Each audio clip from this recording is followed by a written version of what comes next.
Hello students, this is Abhishek and today in this video we are going to start new lesson of history class 8 which is 6th lesson weavers, iron smelters and factory owners. In this video we are going to deal with the industries of India during British rule.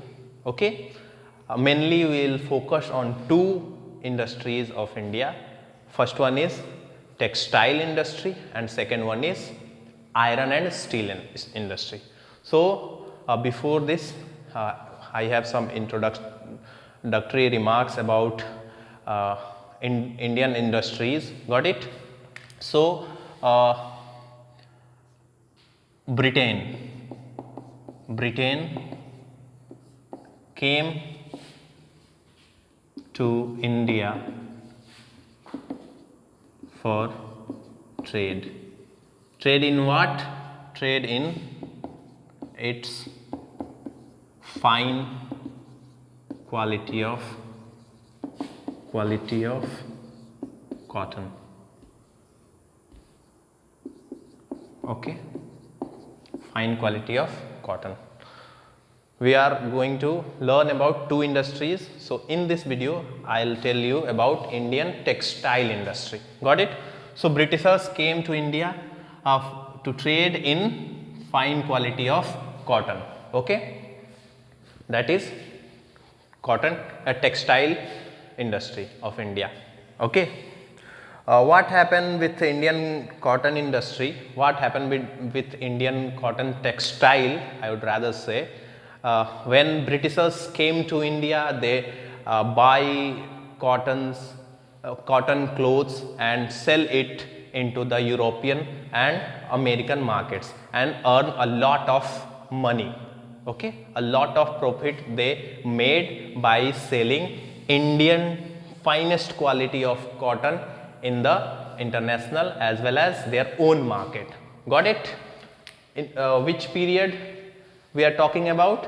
This is the period of 17th century. 17th century में ये हो रहा था कि Britishers जो थे या फिर अदर यूरोपियन कंट्रीज वो इंडिया का जो कॉटन था उसे खरीद कर, यहाँ के ट्रेडर्स से खरीद कर यूरोप ले जाते थे and there they use to sell those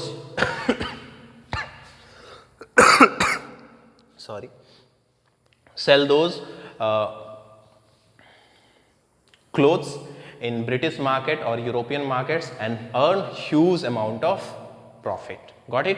ऐसे चल रहा था लेकिन क्या हुआ? इसके बाद से 1750s में industrial revolution I will say it IR industrial revolution start होता है. ठीक है, इंडस्ट्रियल रेवोल्यूशन स्टार्ट होता है और अब इंग्लैंड में या फिर यूरोपियन नेशंस में mechanised production of clothes start हो जाता है. ठीक है, भारत से ये लोग अब यहाँ से रॉ मटेरियल खरीद के और इंग्लैंड में ले जाकर मशीन से वहाँ पे प्रोडक्शन करना शुरू कर देते हैं. ठीक है, और 19वीं सदी आते आते 19th सेंचुरी आते आते क्या होता है? इंग्लैंड जो है, England became the foremost industrial nation.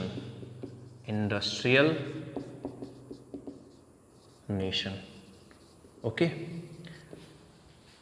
19th century आते आते ब्रिटेन जो है वो फोरमोस्ट इंडस्ट्रियल नेशन बन के उभरता है.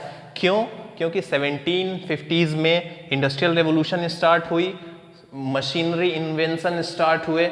मशीनरी इन्वेंशन में क्या? स्टीम इंजन, स्पिनिंग जैनी, व्हील्स, ये सब modern kind of machines start हुए और उसके बाद से 19th सेंचुरी आते आते इंग्लैंड दुनिया का सबसे बड़ा इंडस्ट्रियल कंट्री बन के उभरा. इसी के साथ साथ जैसे ही इंग्लैंड में आयरन और स्टील इंडस्ट्री की एक तरीके से डेवलपमेंट होती है, इसी दौरान जब iron and steel industry grow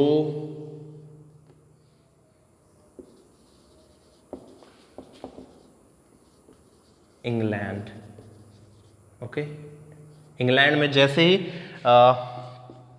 iron और स्टील इंडस्ट्री ग्रो करती है, उसके बाद से इतना ज़्यादा डेवलपमेंट हो जाता है इंग्लैंड का कि दुनिया इंग्लैंड को वर्कशॉप ऑफ द वर्ल्ड के नाम से जाना जाने लगती है। ठीक है, मतलब इंग्लैंड एक ऐसा कंट्री बन जाता है जिसे दुनिया वर्कशॉप ऑफ वर्ल्ड जानने लगती है। ठीक है, तो इसको क्या बोले जाने लगा? Workshop of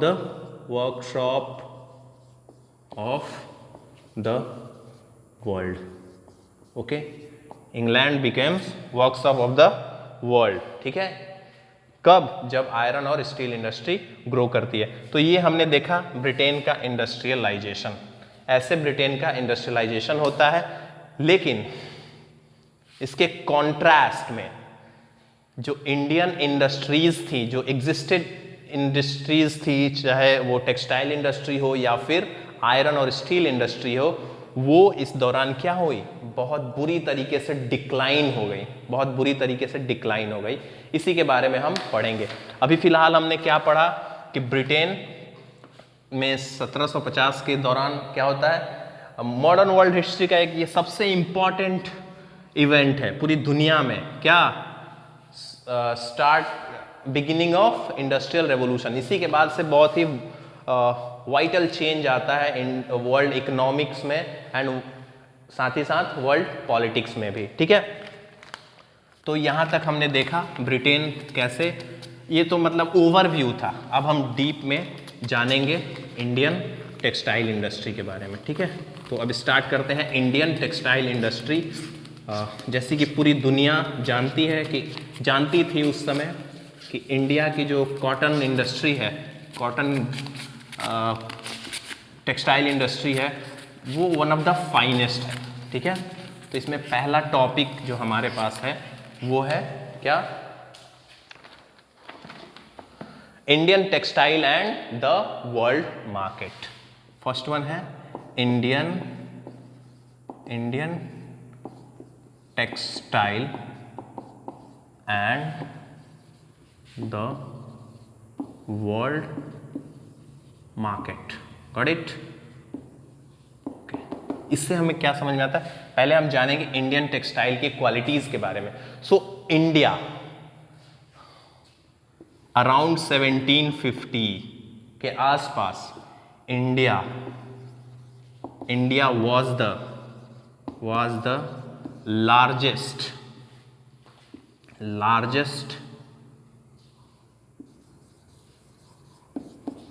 producer of cotton textile in the world. ये एक नोट है, आप लिख सकते हो।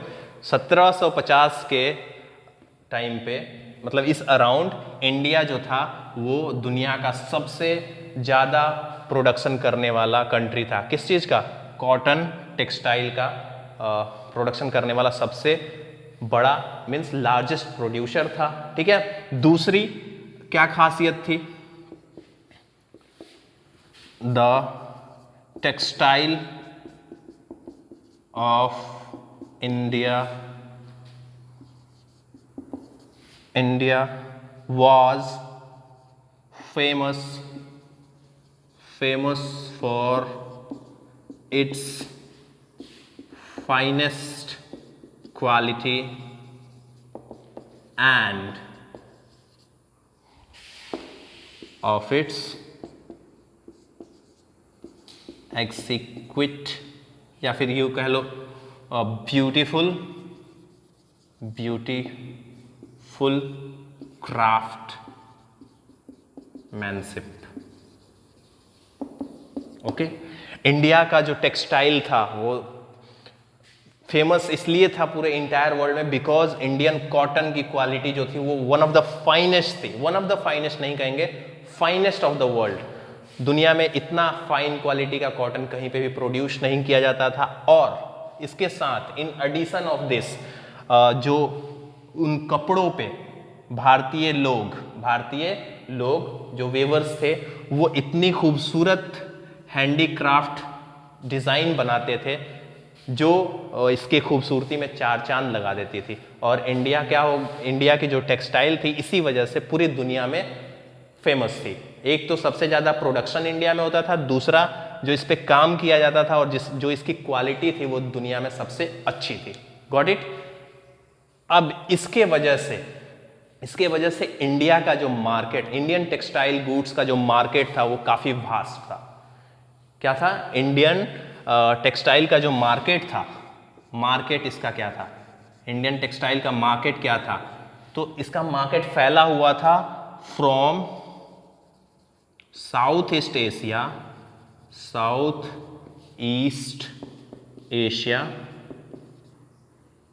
एशिया में जावा,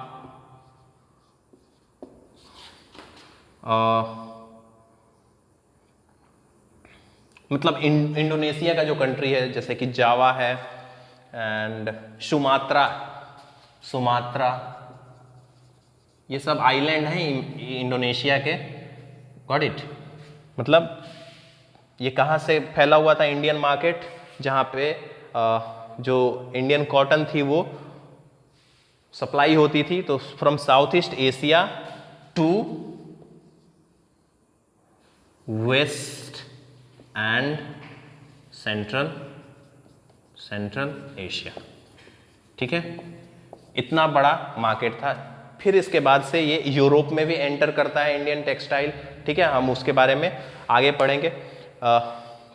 इतना आप लोगों को मुझे लगता है क्लियर है। अभी तक हमने क्या पढ़ा कि इंडियन टेक्सटाइल की जो क्वालिटी है, first of all India was the largest producer of cotton in the world. Okay, and then जो इंडियन टेक्सटाइल की क्वालिटी थी it was finest in the world. And in addition of this जो इस पे beautiful craftsmanship बनाया जाता था, मतलब उस पे जो डिज़ाइन किया जाता था वो इंडियन टेक्सटाइल को और भी ज़्यादा एक तरीके से रिनॉन्ड करती थी, एक तरीके से और भी ज़्यादा फेमस बनाती थी, जिसकी वजह से इसकी जो डिमांड थी पूरे इंटायर वर्ल्ड में काफ़ी ज़्यादा थी।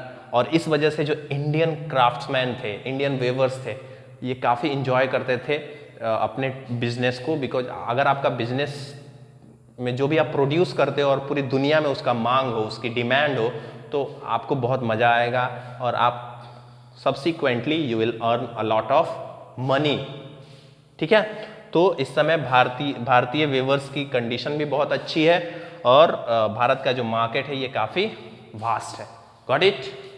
इतना समझा आपने। और भारतीय मार्केट का ये जो क्राफ्टमैनशिप है, एक हम आपको वो बताते हैं, एक क्राफ्ट है पटोला वीव, जो भारत में बनाया जाता था, अहमदाबाद, सूरत और पटन में बनाया जाता था। पटोला वीव ये एक बहुत ही खूबसूरत डिज़ाइनिंग बनाई जाती थी कॉटन क्लोथ पे। ठीक है, इसका जो डिमांड था वो साउथ ईस्ट एशिया में बहुत ज़्यादा था, इंडोनेशिया में बहुत ज़्यादा था, यहाँ तक कि इतना ज़्यादा था कि वहाँ के जो वीवर्स थे, वहाँ के जो लोकल वीवर्स थे, उन्होंने इस डिज़ाइन को, इस पटोला वेव डिज़ाइन को अपना ट्रेडिशनल डिज़ाइन बना लिया, उसे वहाँ पे प्रिजर्व करके रख लिया। Got it. ये समझा हमने। क्या समझा? इंडियन टेक्सटाइल के बारे में और इसके वर्ल्ड मार्केट के बारे में। अभी ये किस अराउंड में है? ये 18th सेंचुरी के दौरान का ये सिनेरियो है। Got it. इंडिया की जो टेक्सटाइल है वो काफ़ी फेमस है इंटायर वर्ल्ड में। अब हम पढ़ेंगे नेक्स्ट, जो इंडिया की ये टेक्सटाइल है वो फेमस है, तो किन नामों से फेमस है? ठीक है, किन नामों से फेमस है? तो फर्स्ट ऑफ ऑल यूरोपियंस को हमारा टेक्सटाइल कब मिलता है? कैसे मिलता है यूरोपियंस को हमारा टेक्सटाइल? उनको कैसे पता चलता है कि इंडिया में इतने फाइन क्वालिटी की टेक्सटाइल फाइंड आउट की जाती है, मतलब यहाँ पे प्रोड्यूस होता है? ये कैसे पता चला? चूँकि देखो एक छोटी सी हिस्ट्री है। 1453 में क्या होता है, कॉन्स्टेंटिनोपल का ब्रेकिंग हो जाता है। वहाँ पे ऑटोमन साम्राज्य जो है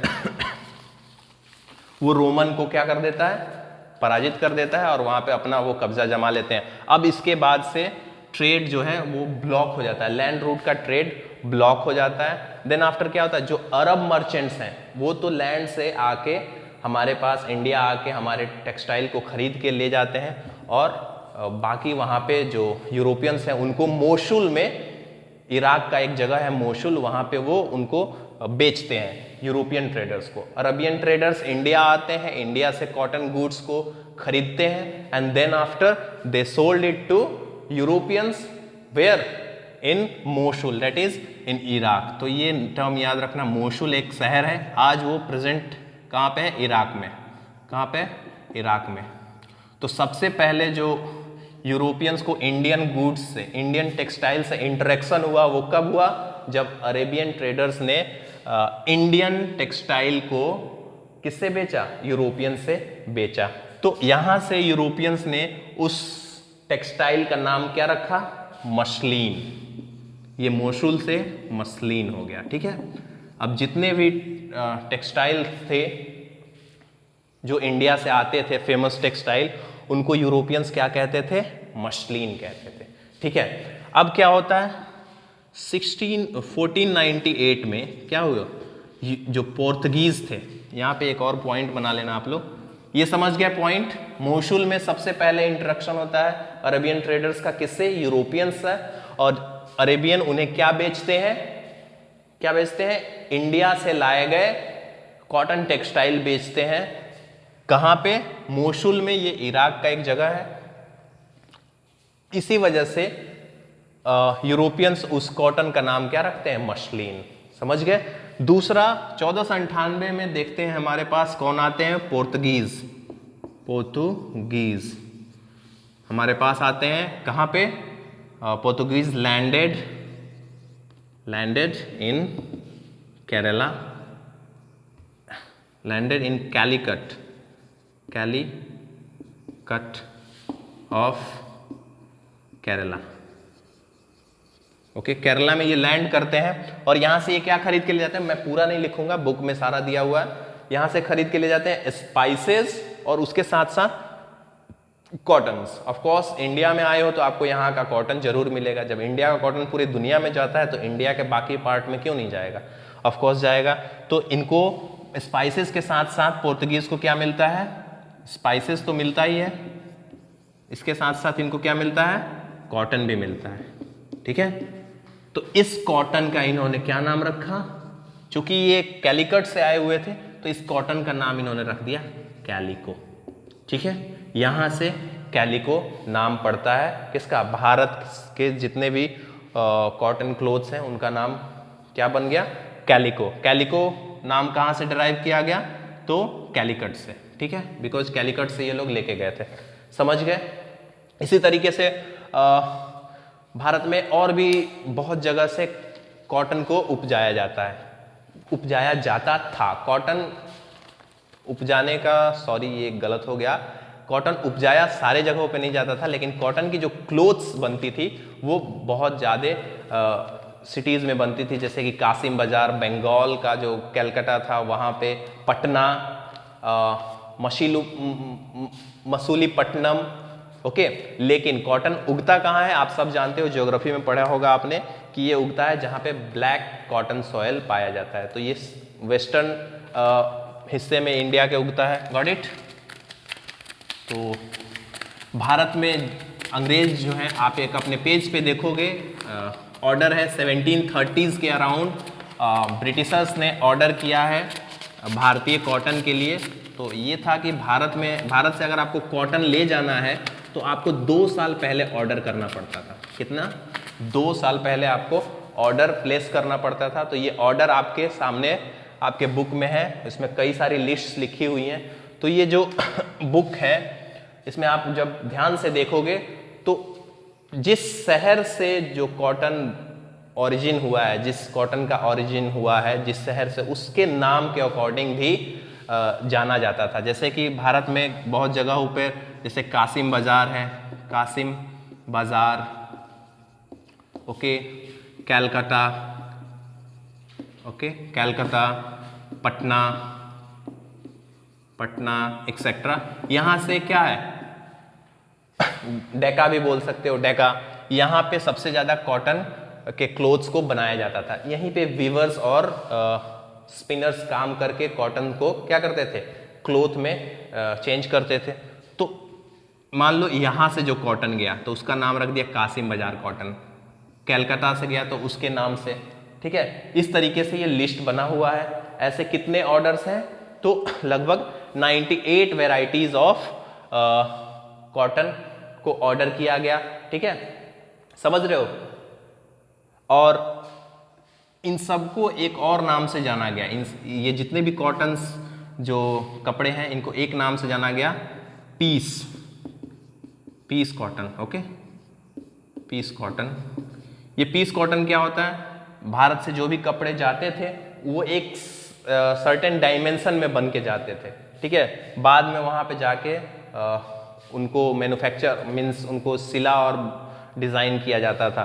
तो ये जो पीस कॉटन होता है ना, आपने देखा है जब आप कपड़ा सिलवाने के लिए कपड़ा खरीदने जाते हो तो वो पीस में आता है ना कपड़ा, वो आपको दुकानदार जो होता है नाप के दे देता है, 1 मीटर चौड़ा होता है और काफ़ी लंबा होता है। तो उसी तरीके से इस पीस कॉटन का जो डायमेंशन था वो कितना था, 20 yards into 1 yard. Okay, 20 yard into 1 yard का एक पीस होता था। इस तरीके से भी भारतीय कॉटन को क्या किया जाता था, यूरोप में ऑर्डर किया जाता था और जाना जाता था। समझ गए यहाँ तक?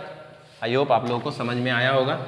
और भी कुछ वर्ड्स हैं जिनको रेफर किया जाता था इंडियन कॉटन को डिस्क्राइब करने के लिए। There are certain words like चिंज। एक और वर्ड है जो भारतीय कॉटन को डिस्क्राइब करने के लिए यूज किया जाता था जिसका नाम था चिन, ठीक है। ये वर्ड जो है कहां से डिराइव किया गया, डिराइव्ड फ्रॉम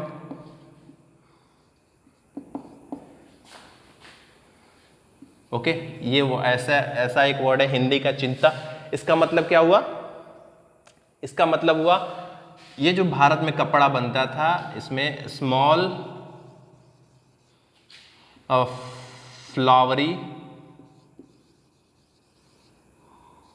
फ्लावरी डिजाइन बनाई गई होती थी कपड़ों पे, उनको क्या कहा गया, चिंत बोला अंग्रेजों ने। चित्ता इंडियम बोला जाता था, अंग्रेजों ने उसको क्या बोला, चिंत, ठीक है। ये जो कपड़ा था ये इंग्लैंड में 1650 के आसपास बहुत फेमस हुआ, ठीक है। 1680 के आसपास बहुत ज़्यादा फेमस हुआ। सारे लोग, चूंकि ये सस्ता भी था और काफ़ी ब्यूटीफुल दिखता था, इस वजह से सारे लोग इसको ही ज़्यादा डिमांड करते थे, इसी कपड़े का ही ज़्यादा डिमांड करते थे। इसकी क्या क्वालिटी होती थी, इस पर फ्लोरल डिज़ाइन बना होता था, फ्लोरल डिज़ाइन, ओके। ये काफ़ी इसका जो टेक्सचर था, टेक्सचर समझते हो, स्मूथनेस या फिर हार्डनेस को टेक्सचर बोलते हैं। तो इसका जो टेक्सचर था वो काफ़ी फाइन था, तो हम ऐसे लिख सकते हैं फाइन टेक्सचर। इधर भी लिखना चाहिए था, चलो टेक्सचर क्या था, फाइन था। और ये काफ़ी सस्ता भी था, चीप, ठीक है। तो ये सस्ता भी था, इसका टेक्सचर काफ़ी फाइन था, डिज़ाइन फ्लोरल डिज़ाइन बना हुआ रहता था। इसके वजह से इसकी जो डिमांड थी वो काफ़ी ज़्यादा थी। कहाँ पे, इंग्लैंड में। इवन इंग्लैंड के जो राजा या रानी होती थी वो लोग भी इस कपड़े को पहनते थे, अमीर से अमीर लोग इस कपड़े को पहनते थे, ठीक है। चिंज याद रखोगे। एक कैसेको करके भी एक कपड़ा है और एक और भी है, कौन सा है वो, हाँ हो गया, बैंडाना। नेक्स्ट है कौन, एक और भारतीय क्लोथ को, भारतीय कॉटन क्लोथ को डिस्क्राइब करने के लिए एक और वर्ड यूज किया जाता है, बैंडाना। ओके, बैंडाना के बारे में क्या बताऊं, ये भी एक तरीके का डिजाइनदार स्कार्फ है। स्कार्फ मतलब जो गले या फिर सर में बांधा जाता है उसको स्कार्फ बोलते हैं। तो ये बैंडाना के नाम से भी भारतीय कॉटन जो है वो यूरोपियन मार्केट में फेमस थे, ठीक है। गॉट इट, समझ गए।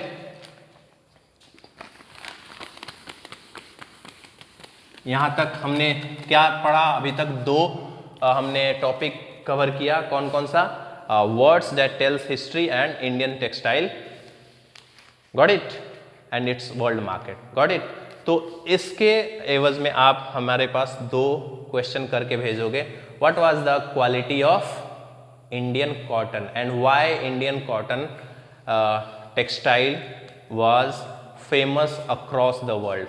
2 question, what was the quality of Indian cotton and why Indian cotton textile was famous across the world, और उसके बाद से what are the famous names use for describing Indian cotton. ये 3 क्वेश्चन आपको करने हैं, ठीक से सुन लेना वीडियो को रिज्यूम करके और ये तीनों क्वेश्चन करके भेजना।